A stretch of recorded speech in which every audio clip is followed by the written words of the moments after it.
형제자 여러분 안녕하세요. 오늘은 4월 16일 화요일 진심 어린 호소와 희생하는 사랑이라는 제목으로 창세기 44장 14절부터 34절까지를 묵상하겠습니다. 14절 유다와 그의 형제들이 요셉의 집에 이르니 요셉이 아직 그곳에 있는지라 그의 앞에서 땅에 엎드리니. 자, 요셉의 형제들이 이제 유다와 그 형제들이라고 표현하는 것은 뭐냐면 지금 유다가 리더십을 가지고 이 모든 일들을 해결해 가기 때문인 것입니다. 자, 그래서 요셉의 형제들이 자신들의 소지품에서 준 곡물 자루에서 은잔이 발견됐는데 그것이 베냐민의 자루에서 발견되었습니다. 그래서 약속대로 베냐민이 종이 되어야 되는데 이 모든 일을 책임지기 위해서 형제들이 함께 애굽의 왕궁으로 돌아옵니다. 자, 요셉이 아직 그곳에 있는지라 요셉은 기다리고 있었어요. 왜냐하면 본인이 테스트했고 다시 돌아올 것을 알았기 때문에 이상하고 기다리고 있었습니다. 15절 요셉이 그들에게 이르되 너희가 어찌하여 이런 일을 행하였느냐? 나 같은 사람이 점을 잘 치는 줄을 너희는 알지 못하느냐? 요셉이 엄한 모습으로 형제들을 테스트합니다. 그래서 동생 베냐민 일로 형제들이 어떻게 반응하는지를 보고 그 형제들이 회복되고 새롭게 되는 길을 제시하고 있는 것입니다. 사람은요 고난의 때, 위기의 때에 그것을 극복하면서 자기 자신이 성장하고 그 다음에 과거를 청산하고 새롭게 나가는 그런 모습으로 서가기 때문인 것입니다. 16절 유다가 이제 대표로 말합니다. 왜냐하면 유다가 이 모든 것을 아버지한테 책임을 받고 이 일을 추진했기 때문인 것이죠. 유다가 말하되 우리가 내 주께 무슨 말을 하오리까? 무슨 설명을 하오리까? 우리가 어떻게 우리의 정직함을 나타내리까?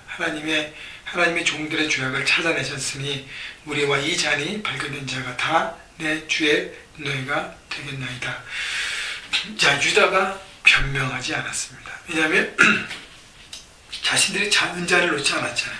근데 은잔이 발견되는 거 보면서 자신들의 삶에 자꾸 이렇게 꼬여가고 형제들 가운데 있는 일 때문에 이렇게 되어지는 것을 보면서 하나님께서 과거에 자신들이 동생 요셉을 팔고 시기하고 죄를 지었던 그 모든 것들을 깨닫게 하시는구나, 돌이키게 하시는구나, 그것을 대한 대가를 지불하게 하시는구나를 깨달았다는 거예요. 그래서 이 모든 일, 지금 억울하게 은잔이 발견된 것에 종이 되어야 되는데 이것을 받아들입니다. 그리고 자신들의 죄를 고백합니다. 우리가 죄인이고 잘못했다고. 그리고 죄에 대한 책임을 지기로 합니다. 우리와 이 잔이 발견된 자가 다 내 주의 너희가 되겠나이다. 약속대로 하면 이 잔이 발견된 자 베냐민만 종이 되어야 되는데 형제들이 지금 베냐민 아버지한테 약속을 줬잖아요. 그리고 형제들이 함께 하기로 했기 때문에 우리가 같이 다 당신의 종이 되어서 함께 이 모든 일에 책임을 다하겠습니다. 여러분, 유다의 죄의 고백, 변명하지 않는 것. 하나님께서 내 삶에 왜냐하면 삶에 우연이 없지 않습니까? 우리 크리스찬들은요, 삶에 자꾸 일이 꼬여지고 막혀지고 뭔가가 뒤틀어진다면 그것을 통해서 하나님 우리에게 뭘 깨닫게 하시는지를 알아야 한다는 것이죠. 죄는 깨달음이에요. 깨달음이 첫째고 그 다음에 돌이킴, 그 다음에 돌이킨 다음에 새로운 방향으로 살아가는 것입니다. 그렇기 때문에 하나님께서 우리의 죄에 대해서 말씀하신다는 것을 여러분 깨닫으시고, 혹시 과거에 내가 덮어뒀던 죄가 있다면 그걸 돌이키셔서 고백하시고 이제는 새로운 방향으로 책임져서 나가는, 그래서 죄에서 벗어나서 자유로 평강으로 하나님 놀라운 뜻을 이루는 여러분 모두가 되기를 바랍니다. 요셉이 17절 이르되 내가 결코 그리하지 아니하리라. 잔이 그 손에서 발견된 자만 내 종이 되고 너희는 평안히 너희 아버지께로 돌아 올라갈 것이니라. 요셉이 베냐민만 종이 된다고 형제들을 압박합니다. 자, 그때 18절부터 유다가 대표로 요셉에게 호소합니다. 그에게 가까이 가서 요셉에 가까이 가서 이르되 내 주여 원하건대 당신의 종에게 내 주의 귀에 한 말씀을 나누게 하소서. 제가 드릴 말씀이 있는데 제가 말을 해도 되겠습니까?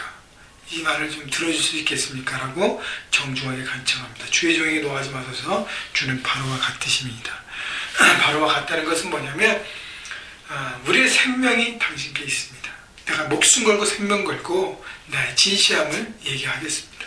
그러면서 19절 보십시오. 이전에 내 주께서 종들에게 물으시되 너희는 아버지가 있느냐 아우가 있느냐 하시기에 우리가 내 주께 하려되 우리에게 아버지가 있으니 노인이요 또 그가 노년에 얻은 아들 청년이 있으니 그 형은 죽고 그의 어머니가 남긴 것은 그뿐이므로 그의 아버지가 그를 사랑하나이다 하였더니.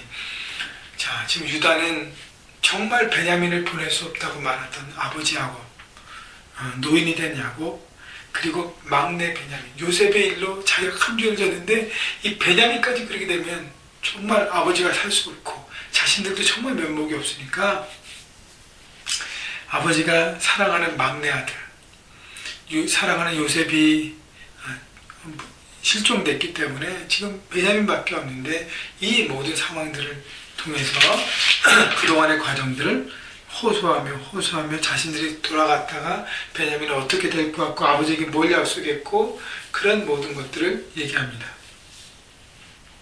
27절부터 29절까지 보십시오. 주의 종 우리 아버지가 우리에게 이르되 너희도 알거니와 내 아내가 내게 두 아들을 낳았으나 하나는 내게서 나갔으므로 내가 말하기를 틀림없이 찢겨 주었다고 내가 지금까지 그렇게 보지 못하는거늘 너희가 이 아이도 내게서 데려가려 하니 만일 재해가 그 몸에 미치면 나의 흰머리를 슬퍼하며 수월로 내려가게 하리라 하니. 지금 잃어버린 요셉을 향한 아버지의 슬픔, 그리고 이제 베냐민까지 종이 되면 아버지가 얼마나 슬프시고 아버지가 살 수 없음, 이런 모든 상황이 되는 것을 요셉에게 진실된 마음으로 고백합니다.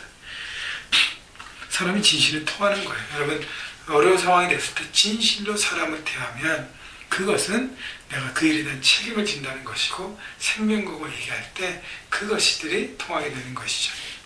자, 그러면서 이 유다가 자기가 말한 이 말이 그 이빨은 어떤 좋은 이것을 모면하게 한 얘기가 아니라 진실된 것을 말하기 위해서 자기가 이제 책임을 당합니다. 32절 주의 종이 내 아버지에게 아이를 담보하기를 내가 이를 아버지께로 데리고 돌아오지 아니하면 영영이 아버지께 죄짐을 지으리다 하였사오니. 33절 이제 주의 종으로 그 아이를 대신하여 머물러 있어 내 주의 종이 되게 하시고 그 아이는 그의 형제들과 함께 올려 보내소서. 유다가 책임을 집니다. 여러분, 그냥 머물게 종이 된다는 것은 평생 종이 되는 거예요. 이 늦은 나이에 종이 되겠습니다. 약속을 지키겠습니다. 하지만 이 베냐민은 형제들과 함께 돌려보내십시오. 여러분, 사랑에는요 희생이 따릅니다. 대가가 지불돼야 합니다.